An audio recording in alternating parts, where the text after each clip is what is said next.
จนถึงอวสานเฮามาดูรายการสร้างสรรค์ปุ้นนะรายการพลเมืองเด็กก็มีมาออกที่ช่องไทย PBS ทีวีสาธารณะละออน3 คนในรายการนั้นนะได้รับมอบหมายให้ขนของขึ้นรถไฟบังเอิญตอนนั้นมีการถ่ายทอดสดการชกมวยของนักกีฬาเหรียญทองโอลิมปิกคือนายสมจิตจงจอหอนักกีฬาชิงแชมป์เหรียญทองโอลิมปิกของไทยเด็กน้อยเด็กชาย2 คนนี่ก็เลยทิ้งงานแหละไปดูไปเชียร์การชกมวยไปนั่งพอคุณสมจิตจงจอหอชกชิงเหรียญทองโอลิมปิกอยู่ที่โทรทัศน์ข้างสถานีรถไฟพิธีกรก็เลยถามเด็กหญิงคนนั้นตั้งหน้าตั้งตาขนของอยู่คนเดียวว่าเธอเกิดอย่างใดที่เปื้อนทิ้งงานละอ่อน3 คนหรอ2 คนนี่เป็นพ่อใจแถมคนนึงเป็นแม่หญิงพิธีกรก็ถามละอ่อนแม่หญิงคนนั้นว่าน้องเกิดจะใดที่เปื้อนถึง2ทิ้งงานไปดูทีวีเนี่ย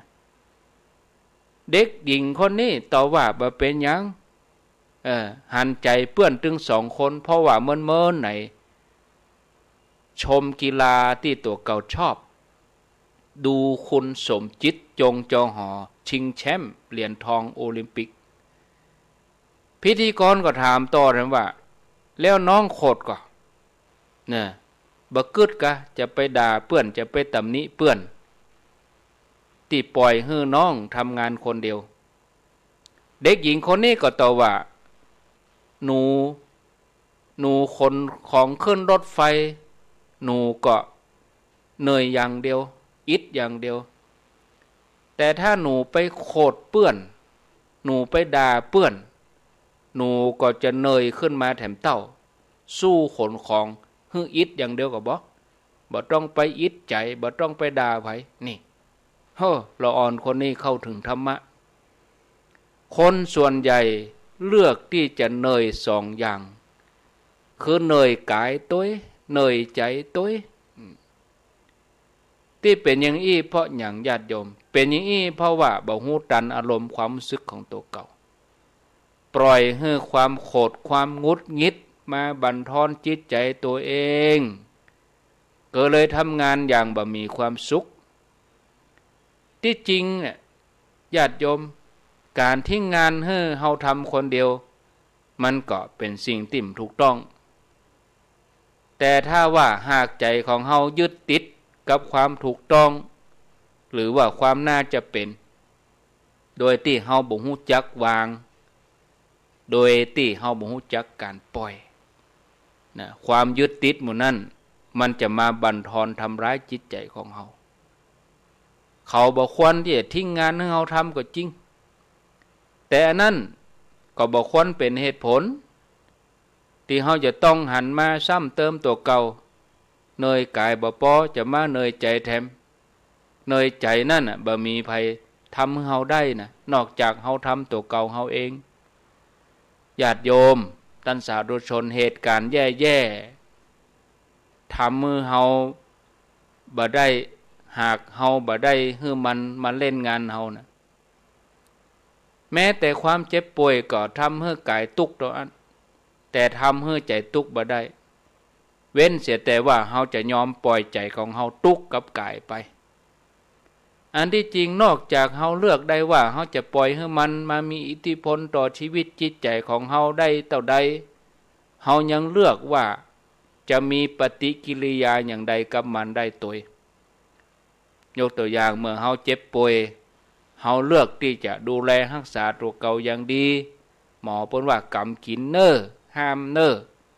เฮาก็ต้องปฏิบัติตัวเก่าอันนั้นน่ะบางทีมันก็เป็นเพียงแค่ส่วนหนึ่งแต่เฮายังได้ทำนักกว่านั้นได้ยังเฮาใจมันให้เป็นประโยชน์คือว่าหาประโยชน์จากมัน บางคนเพราะว่าเจ็บป่วยก็ดีเหมือนกันเพราะว่าจะได้พักการพักงานได้มีเวลาอยู่กับครอบครัวได้อ่านหนังสือที่ชอบได้หมั่นไหว้พระสวดมนต์ได้ภาวนาถ้าลองเฮาทำงานอยู่หรอประเดี๋ยวนี้เฮาจะได้มานั่งฟังธรรมอย่างอีกก็เฮาคงจะต้องทำงานเฮาคงจะต้องรอคำสั่งจากเจ้านายเจ้ามาเฮาต้องไปตอกบัตรลงเวลาเฮาต้องมาเอาใจคนประเดี๋ยวนี้เฮาบ่สบายเฮาได้พักเฮามีโอกาสได้ปฏิบัติเฮาได้ทำสมาธิภาวนาหลายคนถึงกับอู้ออกมาเลยว่าโชคดีที่เฮาป่วยโชคดีที่เป็นมะเร็งเพราะมะเร็งทำให้ได้ปะความสุขอันแท้จริงนั่นคือความสงบทางใจถ้าเฮามีสติถ้าเฮาใจปัญญาเฮาบ่มัวปล่อยใจให้จมอยู่กับความทุกข์นะญาติโยมหรือว่าเฮาเอาแต่บ่นว่าเนี่ยหยังจะต้องเป็นเฮาก็จบเพราะว่าเหตุการณ์แย่ๆที่มันผาธนามันก็มีข้อดีอยู่บางคนเพราะว่าการตกงานทำให้เขามีเวลาอยู่กับพ่อกับแม่ทดแทนพระคุณพ่อแม่ได้นักขึ้น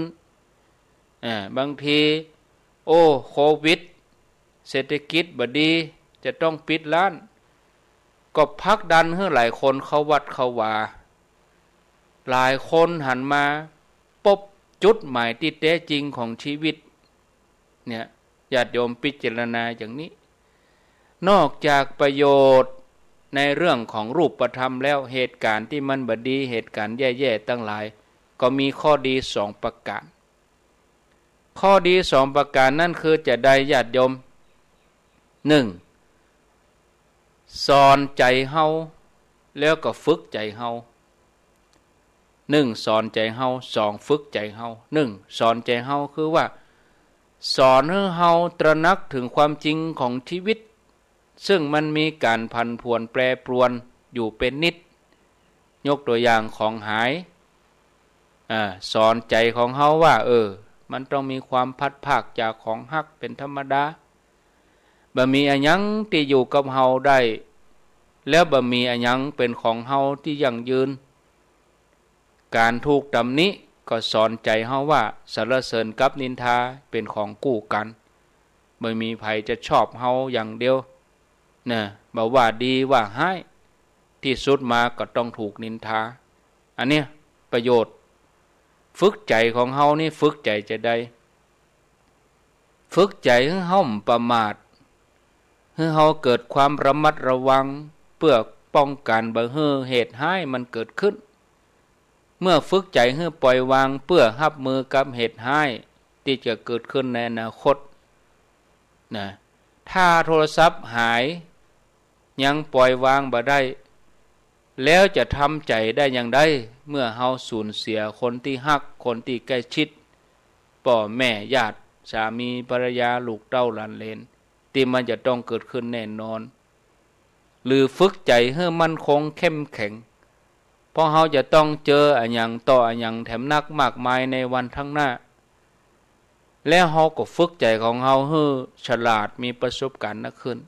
อย่าลืมว่าคนเฮาเรียนรู้จากความล้มเหลวได้มากกว่าความสำเร็จความฉลาดในการรับมือกับเหตุการณ์ที่มันบ่ดีเหตุการณ์แย่ๆนั่นมันอาจจะเกิดขึ้นได้จากห้องเรียนจากตำราจากหนังสือแต่มันเกิดขึ้นได้เพราะเฮาเรียนรู้จากประสบการณ์ชีวิตประจำวันของเฮาจากการทำงานทุกสิ่งเกิดขึ้นได้กับเฮาบ่ว่าดีว่าร้ายบ่ว่าบวกว่าลบหากเฮาบ่ปล่อยใจไปตามอารมณ์ความรู้สึกชอบหรือบ่ชอบเพลิดเพลินยินดีคร่ำครวญโกรธแค้นแต่มีสติรู้เต้าตันอารมณ์ความรู้สึกหันมาพิจารณาใคร่ครวญสิ่งที่เกิดขึ้นโดยสติปัญญาประโยชน์ย่อมเกิดแก่เฮาหรืออย่างน้อยก็ทำให้เฮาหันช่องทางที่จะใจมันให้เกิดประโยชน์สามารถเปลี่ยนร้ายกลายเป็นดีเปลี่ยนเคราะห์กลายเป็นโชคถ้าทำได้อย่างนี้เหตุการณ์ต่างๆที่เกิดขึ้นกับเฮาถึงแม้จะฮ้อนร้ายต่อใดนะก็บ่ใช่สิ่งที่จะยัดเยียดความทุกข์ให้กับเฮาได้ แต่จะกลายเป็นการฝึกใจของเฮาให้เข้มแข็งให้เฮามีสติปัญญาลดละอัตตาช่วยให้เฮามีชีวิตที่ปลอดโปร่งโล่งเบาสงบเย็นแล้วก็อิสระจากสิ่งต่างๆที่มากระทบจนในที่สุดก็สามารถอยู่เหนือความทุกข์ทั้งหลายทั้งปวงอยู่เหนือความเปลี่ยนแปลงทั้งหลายทั้งปวงอันนี้คือสิ่งที่มันบ่เหลือวิสัยของเฮาทุกคนนะญาติโยมทั้งหลายเนาะไปกับพอดีเวลาโยมที่โทรมาตะกี้จากเมืองฝางกะถามเรื่องบัญชีเหล่ามนทาเกียมประกาศหรือยังถ้าจะบอกก่อนหน้าตะกี้โยมก็จะบ่ได้ฟังธรรมะหะมะ ถ้าใจจดจะจ่อรอจดเลขบัญชีถ้าว่าบอกก่อนนี่โยมก็จดเลขบัญชีแล้วโยมก็จะไปที่อื่นเหี้ยกะไปได้ฟังธรรมะที่อาตมาเนี่ยหยังก็ให้โยมได้ฟังธรรมะเสียก่อนเอาปากกามาเขียนไว้ธนาคารธกสเลขที่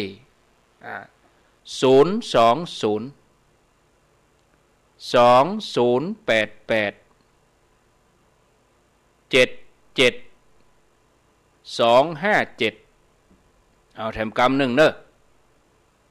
ก้อยเขียนเลขที่บัญชี200208777257บอกกำ3ตัวชื่อที่พักสงฆ์เหล่ามนทาถ้าว่ามันประจำท่านก็เอาโทรศัพท์อัดเสียงอาตมาไว้กะตอนที่บอกเบอร์เนี่ยอัดไว้กะนี่ง่ายเหรอบอกแหมครั้งสุดท้ายครั้งที่3เลขที่02020877257นี่บอกกำ3ตัวทกสสาขาดอยหล่อชื่อที่พักสงฆ์เหล่ามนทาก็ให้โอนเข้าบัญชีนี้ถ้าจะทำบุญเป็นเจ้าภาพอนุโมทนาเนอะเอาแล้วได้มาก็พอเวลากะ4:34-35 นาทีธรรมะมีปลุไปเสียงเตือเอาไว้เตือนหน้าเขาก็ก่อยมาปะกันแถมกรรม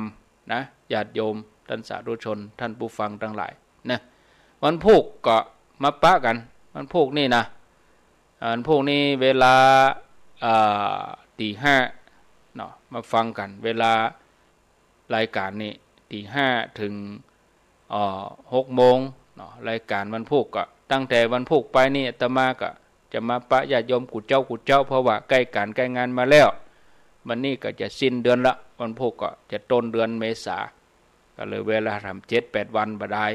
ที่เราจะได้มาปะกันงานสุมากะละวะสะเกาดำหัวมารายละเอียดของงานวันที่9เนอะวันที่9เมษายนนั่นก็ขอเจริญปอนนะงานสุมากะละวะสะเกาดำหัวครูบาอาจารย์ที่เปิ่นจัดรายการทุกคลื่นทุกสถานีในเครือข่ายคลื่นสีขาวเฮานี่บ่ว่าเวียงป่าเป้าเมืองฝางลำปางพะเยาดอยหล่อจอมจ้องนะทุกพื้นที่ครูบาอาจารย์เปิ้นมารวมกัน39รูปเขาก็เก็บไว้ประมาณ40ปลายนี่นะเมื่อเจ้ามีสืบชะตาเวลา9:00วันที่9ที่เหล่ามนทาทิพย์ดอยหล่อนี่เนอะใกล้วัดปากตรังเจริญเนี่ยวันที่9เมษายนซึ่งเป็นวันอาทิตย์นะเชิญชวนมาร่วมกันงานดำหัวสุมากะละวะครูบาอาจารย์มางายมีสืบชะตาแล้วก็ถวายเพลกินข้าวตอนแล้วบ่ายโมงก็โอกาสน้ำขมิ้นชมปล่อยสะเกาดำหัวครูบาสังฆะญาติโยมเกียมครัวมาใส่ก๋วยสังเนอะเป็นก๋วยเป็นซาเงื่อศรัทธาเอาครัวมาใส่ จะเอาหยังก็ได้เอามาม่าก็เอาแคบหมูก็เอาข้าวแคบข้าวแตนเอาผลไม้เนาะตามติดสอบมาหาได้เนอะพระสงฆ์ก็40 กว่ารูปญาติโยมก็เอามาเฮามีเท่าใดเฮาก็เอามาใส่เท่านั้นเฮาเกียม5 ชิ้น10 ชิ้นอัน2 อันเฮาก็เอามาใส่ตามที่เฮาสอบมาหาได้แต่คะแนนเอามาคือมีส่วนร่วมนะซื้อมากะของเฮามีอยู่กะตั้งใจทำเองกะเป็นผักไม้ไส้เครือกะของกินยารักษาโรคอันยังก็ได้หมดทุกอย่างครัวตานอุปโภคบริโภคบางคนอาจจะซื้อผ้าเจ็ดหน้าผ้าขนหนูนะผ้าสงฆ์เปิ้นจังเอาใส่ในยามเวลาเปิ้นไปรับตานที่ไหนผ้าผืนนี้เปิ้นก็เอาใส่ในยามเอาไว้7 เหงื่อ7 ไข่ครูบาอาจารย์ก็เป็นกันหรอบางทีเฮาบ่เข้าใจนะญาติโยมก็นึกว่าจะตานก็ของกินของใจเพิ่นก็จำเป็นก็มีเฮาก็เกียมมาเนาะเอามาใส่ในสาหั่นน่ะแล้วก็ส่วนปัจจัยถวายที่บอกว่ารายละ500นี่คือว่าตั้งใจว่าอย่างน้อยเฮาก็ทำบุญตนใน 1,500 ต่อ1รูปศรัทธาญาติโยมจะรับ1,500นี่ก็มันหนักลำไปบางคนกำลังเปิ้นบ่มีเปิ้นมี100เปิ้นมี200ก็หอมกันได้เอามาปักหอมกันได้บ่คัดข้องเนอะญาติโยมจะไปว่าโอ้100 200เปิ้นมาเอานะเปิ้นเอา500ขึ้นไปนะจะไปว่ามันบ่ดี บ่มีเนอะบ่มีอย่างอัน50 บาทก็ได้20 บาทก็ได้เราอ่อนจะหอมตัวโอ้น้องอันไปซื้อไอติมแล้วบัดเดี๋ยวนี้น้องมีสตางค์แม่เอาให้20น้องไปซื้อไอติมเหี่ย10 บาทน้องเหลือ10 บาทน้องจะเอามาดำหัวทุเจ้าตัวก็ละอ่อนก็ตานได้เนี่ยมันอยู่ที่ใจมันอยู่ที่เจตนาของเฮาทุกคนเฮาจะร่วมกันที่ไข่หันคือความร่วมกันมีส่วนร่วมเนี่ยคือได้หันน้ำจิตน้ำใจครูบาอาจารย์เปิ้นสละเวลามาฮืออูธรรมะให้คนเฒ่าคนแก่ได้ฟังลูกพ่อแม่เฮาได้ยินได้ฟังเปิ้นม่วนใจลูกเต้าก็สนับสนุนโอ้ดีแล้วอีแม่อีพ่อได้ฟังทุเจ้าถึงมาเจ้ามาค่ำนี่ลูกเขาบ่มีโอกาสได้มาอยู่พ่อแม่ได้หายง่อมได้ฟังทุเจ้าก็เอาปุจจากุลพ่อแม่ก็เอาทำบุญต่อไปแหมมันบุญมันต่อกันไปอย่างอี้หรอกจะไปคิดอย่างอื่นนะญาติโยมท่านทั้งหลายยอดตาลนี่ก็ช่วงมางายก็สืบจะตาช่วงมาตอนก็ดำหัวญาติโยมการแต่งกายก็ประชาธิปไตยแต่งกาย